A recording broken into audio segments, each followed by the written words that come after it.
कल्पना कीजिए कि कोई एक ऐसा वीडियो गेम खेल रहा है जहां हर बार कैरेक्टर के आउट होने पर या कोई गलती होने पर सीधे उनके असली जीवन के बैंक अकाउंट से पैसे कट जाते हैं। अरे बाप रे।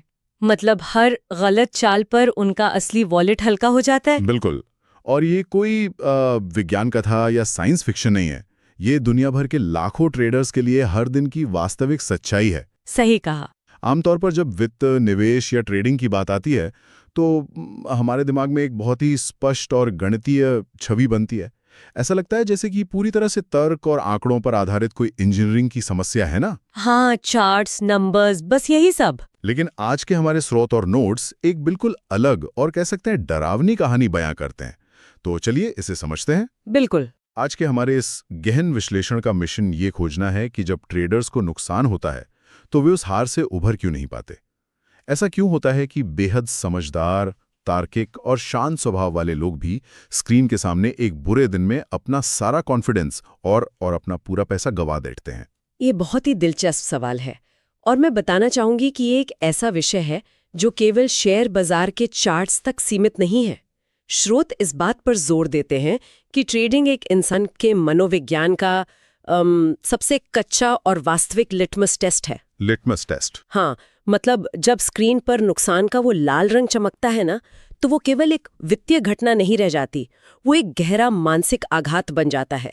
यहाँ सबसे रोचक बात यह है कि मानव मस्तिष्क वित्तीय नुकसान को केवल एक कैलकुलेशन की गलती के रूप में नहीं देखता। अच्छा, तो फिर कैसे देखता है? तंत्रिका विज्ञान यानी न्यूरोसाइंस के नजरिए से देखें तो दिमाग वित्तीय नुकसान को और किसी शारीरिक खतरे को अलग अलग तरीके से प्रोसेस ही नहीं करता है। एक मिनट, ये बहुत ही अजीब और दिलचस्प है।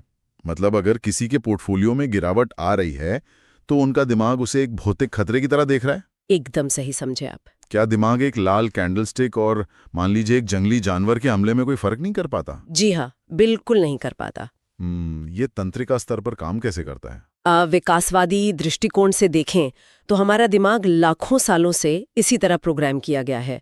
जब कोई अचानक आर्थिक नुकसान देखता है तो दिमाग के भीतर एमिगडाला नामक हिस्सा, जो हमारी भावनाओं और खतरे के अलार्म का केंद्र है, वो पूरी तरह से सक्रिय हो जाता है। तो मतलब एक तरह से पैनिक बटन दब जाता है? बिल्कुल। शरीर में अचानक कॉर्टिसोल और एड्रेनालिन जैसे स्ट्रेस हार्मोन का सैलाब आ जाता है और इसका सबसे खतरनाक प्रभाव ये होता है कि दिमाग का वो हिस्सा जो तर्क और गणितीय फैसले लेता है, जिसे हम प्रीफ्रंटल कॉर्टेक्स कहते हैं ना? हाँ, वही प्रीफ्रंटल कॉर्टेक्स, वो हिस्सा काम करना ही बंद कर देता है। अरे बाप रे। तो इसका मतलब ये हुआ कि जो उच्च स्तर की बुद्धिमत्ता या जो तार्किक क्षमता एक डॉक्टर, एक इंजीनियर या कोई भी समझदार इंसान अपनी सामान्य जिंदगी में इस्तेमाल करता है, वो उस लाल रंग को देखते ही सचमुच ऑफलाइन हो जाती है। एकदम ऑफलाइन। इंसान पूरी तरह से सर्वाइवल मोड यानी जान बचाने की स्थिति में आ जाता है। यही कारण है कि नए ट्रेडर्स अक्सर नुकसान को एक व्यावसायिक घटना के बजाय एक व्यक्तिगत हमले की तरह लेते हैं। सही कहा।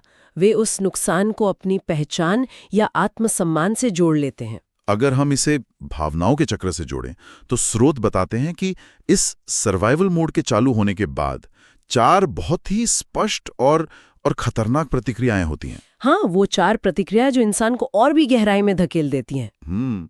वे हैं गुस्सा, बदला लेने की भावना से ट्रेडिंग करना, जिसे रिवेंज ट्रेडिंग कहते हैं, खुद पर शक और अगला ट्रेड लेने से डरना। बिल्कुल। और इन चारों प्रतिक्रियाओं की जड़ उसी अमिगडाला के फाइट या फ्लाइट यानी लड़ो या भागो वाले सिद्धांत में है। मतलब ये दोनों अलग अलग दिशाओं में काम करते हैं। हाँ, गुस्सा और रिवेंज ट्रेडिंग फाइट रिस्पॉन्स का हिस्सा है, जबकि खुद पर शक और डर फ्लाइट रिस्पॉन्स का। समझ गया। जब किसी ट्रेडर के ईगो को ठेस पहुंचती है तो उसे लगता है कि बाजार ने व्यक्तिगत रूप से उसका पैसा छीना है और उसे आज ही इसी वक्त अपने पैसे वापस चाहिए। इस मानसिकता को रिकवरी माइंडसेट कहते हैं। रिवेंज ट्रेडिंग का ये विचार मुझे बहुत ही विडंबनापूर्ण लगता है। मतलब कोई एक कंप्यूटर स्क्रीन या एक अदृश्य बाजार से बदला कैसे ले सकता है? हाँ, ये सुनने में ही अजीब लगता है। ये तो वैसा ही हुआ जैसे मान लीजिए किचन में तेल से आग लग गई हो और कोई गुस्से में आकर उसे बुझाने के लिए उस पर बाल्टी भर के पानी डाल दे। अरे वो तो आग को और भड़का देगा। बिल्कुल, आग बुझने के बजाय और तेजी से पूरे घर में फैल जाएगी। बाजार को तो किसी की भावनाओं, किसी के नुकसान या किसी के गुस्से से कोई फर्क नहीं पड़ता। ये आग और पानी वाली एनालॉजी एकदम सटीक है। जब कोई रिवेंज माइंडसेट के साथ बाजार से बदला लेने उतरता है तो वो किसी भी तरह की रणनीति या चार्ट के संकेतों को पढ़ना बंद कर देता है। वो बस अंधाधुंध ट्रेडिंग करने लगता है। हाँ, वो केवल वो ही देखता है जो उसका गुस्सा उसे दिखाना चाहता है। वो जबरदस्ती ट्रेड ढूंढता है, भले ही वहां कोई ट्रेड ना बन रहा हो। ये बाजार से लड़ाई नहीं है, ये असल में ट्रेडर की खुद से लड़ाई होती है। और ये तो सिर्फ फाइट मोड की बात हुई। सही कहा। स्रोतों में जो अन्य दो प्रतिक्रियाएं हैं, खुद पर शक और डर, ये इसके बिल्कुल विपरीत लगती हैं। गुस्से के बाद ये अचानक से खामोशी और डर का माहौल कैसे बन जाता है? जब रिवेंज ट्रेडिंग के दौरान एड्रेनालिन का स्तर गिरता है और ट्रेडर को एहसास होता है कि उसने अपना नुकसान दोगुना या तिगुना कर लिया है, तब फ्लाइट रिस्पॉन्स हावी हो जाता है। ओहो, मतलब तब असलियत सामने आती है। बिल्कुल, इसे पैरालाइसिस या लकवाग्रस्त होने जैसी स्थिति कह सकते हैं। ट्रेडर अपने ही कौशल, अपनी बुद्धिमत्ता और अपनी रणनीति पर संदेह करने लगता है। ये एक तरह का इम्पोस्टर सिंड्रोम है। उसे लगने लगता है कि वो कभी कुछ सही कर ही नहीं सकता। हाँ, और इसका नतीजा ये होता है कि जब अगली बार बाजार में सचमुच एक बहुत अच्छा और सुरक्षित अवसर आता है तो वो डर के मारे कोई कदम नहीं उठा पाता। वो बस स्क्रीन घूरता रह जाता है। एकदम सही। और जब वो अवसर उसके बिना ही लक्ष्य तक पहुंच जाता है तो उसमें फिर से निराशा और गुस्सा भर जाता है। यह एक कभी ना खत्म होने वाला चक्र बन जाता है, जहां वो गलत समय पर आक्रामक होता है और सही समय पर डरा हुआ रहता है। यहाँ बात बहुत दिलचस्प हो जाती है, क्योंकि जो कदम एक इंसान खुद को सुरक्षित महसूस कराने के लिए या अपना पैसा वापस पाने के लिए उठा रहा है, वही कदम उसके विनाश का कारण बन रहे हैं। यही तो इस मनोविज्ञान का सबसे खतरनाक हिस्सा है। स्रोतों में एक नौसिखिए ट्रेडर के दिन का एक बहुत ही विस्तृत और वास्तविक उदाहरण दिया गया है, जो इस पूरी मनोवैज्ञानिक तबाही को कदम दर कदम समझाता है। हाँ, वो उदाहरण बहुत ही आंखें खोलने वाला है। अगर हम उस ट्रेडर के आंतरिक संवाद, यानी उसके दिमाग के अंदर चल रही उथल-पुथल को मिनट दर मिनट समझने की कोशिश करें, तो ये किसी थ्रिलर फिल्म से कम नहीं लगता। बिल्कुल। ये एक सामान्य सुबह से शुरू होता है। 9:15 पर बाजार खुलता है। ट्रेडर ने रात को अच्छी रिसर्च की है, वो शांत है और पूरे आत्मविश्वास के साथ अपनी रणनीति के अनुसार एक ट्रेड लेता है। और उसने रिस्क मैनेजमेंट के तहत एक स्टॉप लॉस भी लगा रखा है ना? हाँ, ताकि अगर बाजार पलटे तो उसे एक तय सीमा से ज्यादा नुकसान ना हो। लेकिन सुबह 10 बजे तक स्थिति बदल जाती है। बाजार उसकी उम्मीद के विपरीत दिशा में जाने लगता है। अब स्क्रीन पर जो थोड़ा सा लाल रंग दिख रहा है, वो उस ट्रेडर के एमिगडाला को ट्रिगर कर देता है। तार्किक रूप से उसे उस छोटे से नुकसान को स्वीकार करना चाहिए और स्टॉप लॉस हिट होने देना चाहिए, जो कि नियम कहता है। लेकिन अंदर का वो सर्वाइवल मोड कहता है, ये नुकसान नहीं हो सकता, बाजार को वापस घूमना ही होगा। और वो ट्रेडर सिस्टम में जाकर अपना स्टॉप लॉस हटा देता है। ये सबसे बड़ी गलती होती है। ये कदम मुझे ऐसा लगता है जैसे कोई रस्से पर चलने वाला नट बीच रास्ते में लड़खड़ाने लगे और संतुलन सुधारने के बजाय वो नीचे लगे सुरक्षा जाल को ही खोल दे, क्योंकि उसे लगता है कि जाल की जरूरत ही नहीं पड़ेगी। बाप रे, ये एनालॉजी तो रोंगटे खड़े कर देने वाली है। और ये सिर्फ शुरुआत है। अच्छा, इसके बाद क्या होता है? दोपहर 12 बजे तक जब नुकसान और गहरा हो जाता है तो रिकवरी की जिद हावी हो जाती है।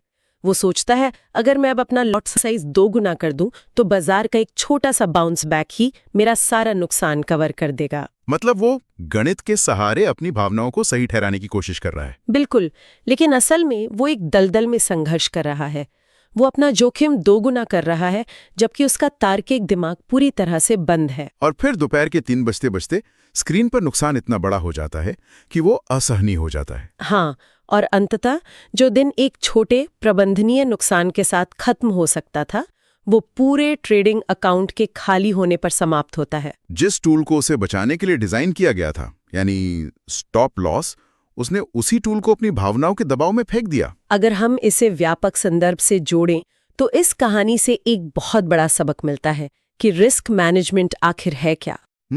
लोग सोचते हैं कि रिस्क मैनेजमेंट बस एक गणितीय फॉर्मूला है कि कितना प्रतिशत पैसा एक ट्रेड में लगाना है। हाँ, लेकिन मनोवैज्ञानिक दृष्टिकोण से रिस्क मैनेजमेंट भावनाओं को काबू में रखने का एक सिस्टम है। एक पूर्व निर्धारित स्टॉप लॉस सिर्फ पैसे नहीं बचाता, वो उस दिमागी अलार्म को बजने से रोकता है। वो एमिगडाला वाले अलार्म को? बिल्कुल। वो ट्रेडर को फाइट या फ्लाइट मोड में जाने से पहले ही गेम से बाहर कर देता है ताकि अगले दिन वो ठंडे दिमाग से वापसी कर सके। ये एक बहुत ही गहरा विरोधाभास है।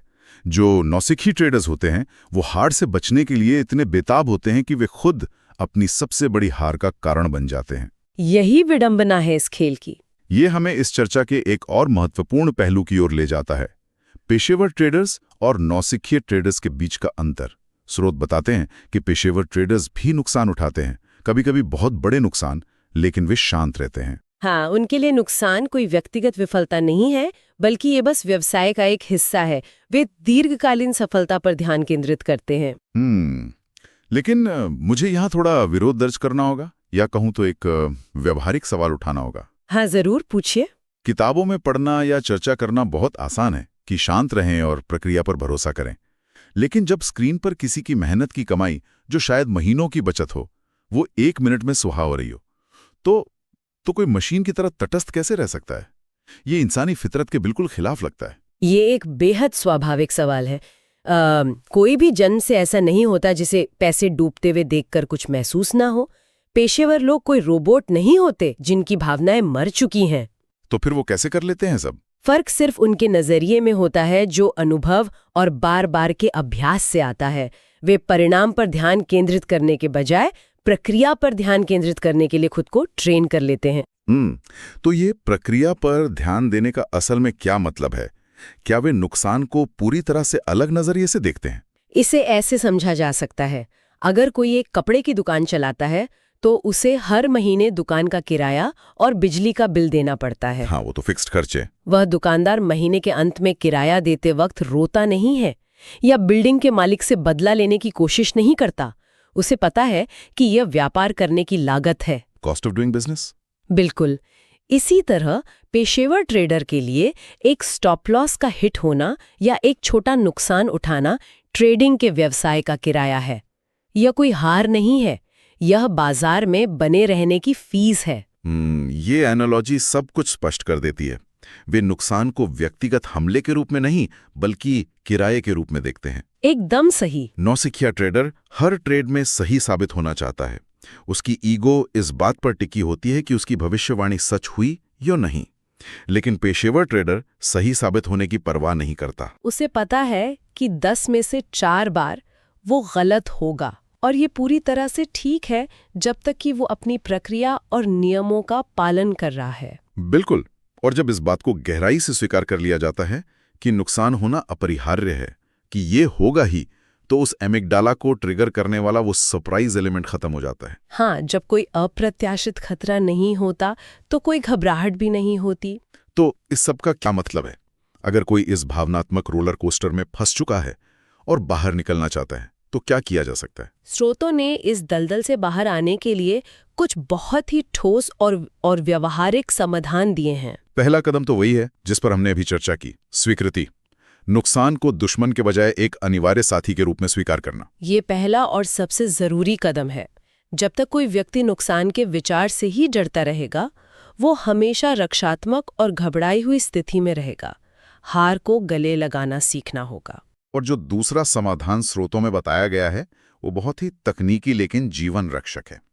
एक दिन में होने वाले अधिकतम नुकसान की सीमा तय करना, जिसे डेली लॉस लिमिट कहा जाता है। ये बहुत ही शक्तिशाली टूल है।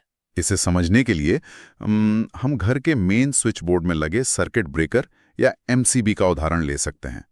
जब बाहर से अचानक हाई वोल्टेज बिजली आती है जिससे घर के सारे उपकरण जल सकते हैं, तो वह सर्किट ब्रेकर खुद ब खुद गिर जाता है और पूरे घर की बिजली काट देता है। बहुत ही बढ़िया उदाहरण दिया आपने। तो क्या डेली लॉस लिमिट भी ऐसा ही एक मनोवैज्ञानिक सर्किट ब्रेकर है? ये तुलना 100% सटीक है। डेली लॉस लिमिट एक ट्रेडर के दिमाग का सर्किट ब्रेकर है। जिस दिन दिमाग का फाइट या फ्लाइट सिस्टम हावी होने लगता है और इंसान अपने ही बनाए नियमों को तोड़ने के कगार पर होता है, ये डेली लॉस लिमिट एक लकीर खींच देती है। मतलब बस आज के लिए इतना ही? हाँ, ये ट्रेडर को मजबूर करती है कि वो स्क्रीन बंद करे और उस दिन के लिए ट्रेडिंग से दूर हो जाए। ये अकाउंट को पूरी तरह से जीरो होने से बचाती है। ये नियम उस आग में घी डालने वाली रिवेंज ट्रेडिंग को जड़ से खत्म कर देता है। बिल्कुल। और तीसरा समाधान जो स्रोत सुझाते हैं वो ये है कि रिकवरी शब्द को अपने शब्दकोश से ही मिटा दिया जाए। ये सबसे मुश्किल लेकिन सबसे जरूरी कदम है। नुकसान की भरपाई करने के बजाय सिर्फ अपने सिस्टम और नियमों को सही से लागू करने पर फोकस किया जाए। अगर नियम सही है तो मुनाफा बाय प्रोडक्ट के रूप में खुद ही आ जाएगा। ये एक महत्वपूर्ण सवाल खड़ा करता है। क्या सवाल? जब हम ट्रेडिंग की दुनिया को दूर से देखते हैं तो हमें लगता है कि ये बहुत जटिल इंडिकेटर्स, महंगे सॉफ्टवेयर्स, एल्गोरिथम और तकनीकी विश्लेषण का खेल है। लेकिन इस पूरी चर्चा के बाद ये सोचना जरूरी हो जाता है कि क्या ट्रेडर्स सच में मार्केट के खिलाफ ट्रेड कर रहे हैं? तो फिर किसके खिलाफ कर रहे हैं? या फिर ये पूरा बाजार केवल एक आईना है जिसमें वे अपनी ही भावनाओं, अपने ही डर, लालच और असुरक्षाओं के खिलाफ लड़ रहे हैं?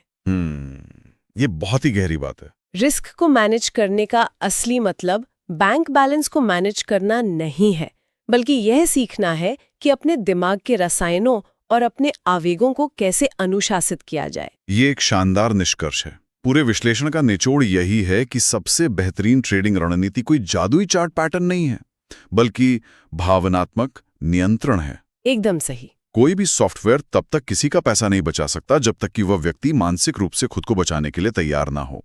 और जाने से पहले मैं इस पूरी चर्चा से उपजा एक बहुत ही गहरा विचार छोड़कर जाना चाहूंगा जो स्रोतों के तथ्यों से ही प्रेरित है। ये विचार निश्चित रूप से दिलचस्प होगा, बताइए। हमने ये समझा कि कैसे नुकसान होने पर हमारा दिमाग उस प्राचीन सर्वाइवल मोड में चला जाता है। एक इंसान के रूप में पिछले लाखों सालों में हमारा विकास इसी तरह हुआ है। जब डर लगे तो भाग जाओ और जब खतरा दिखे या गुस्सा आए तो लड़ो। हाँ, ये हमारी प्राकृतिक प्रवृत्ति है जो हमारे डीएनए की गहराई में रची बसी है। लेकिन ट्रेडिंग एक ऐसा अनोखा क्षेत्र है जहां सफल होने के लिए इंसान को अपनी इन प्राकृतिक प्रवृत्तियों के बिल्कुल विपरीत काम करना पड़ता है। बिल्कुल विपरीत। नुकसान होने पर भागने या लड़ने के बजाय उसे शांत बैठे रहना होता है। मुनाफे को तुरंत समेटने के बजाय उसे लालच को रोककर धैर्य रखना होता है। तो सवाल ये है, क्या एक सफल ट्रेडर बनने का अंतिम लक्ष्य सिर्फ कुछ पैसे कमाना और बाजार को मात देना है, या फिर कुछ और है? या इसका असली मतलब खुद के इंसानी मनोविज्ञान को सदियों से चले आ रहे उस विकासवादी प्रोग्रामिंग को पूरी तरह से हैक करना और दोबारा प्रोग्राम करना है? ये एक ऐसा विचार है जो सोचने पर मजबूर कर देता है। इसका मतलब है कि एक सफल ट्रेडर बनना खुद के इवोल्यूशन का एक नया चरण है। बिल्कुल, ये केवल वित्तीय सफलता का मार्ग नहीं है, ये आत्मनियंत्रण की एक बहुत बड़ी परीक्षा है। तो जब अगली बार स्क्रीन पर वो लाल रंग चमके और दिल की धड़कन तेज हो जाए, तो याद रखना होगा कि वो सिर्फ पैसों का खेल नहीं है, वो दिमाग की उस पुरानी वायरिंग और एक नए अनुशासित इंसान के बीच की लड़ाई है। सही कहा। उस वीडियो गेम की तरह जहां असली पैसे दांव पर हैं, कंट्रोलर पटकने से गेम नहीं जीता जा सकता, शांति से अगली चाल सोचने से ही जीत मिलती है। बहुत ही बेहतरीन विचार। इसी विचार के साथ हम आज के इस गहन विश्लेषण को यहीं समाप्त करते हैं। इस पर जरूर विचार कीजिएगा।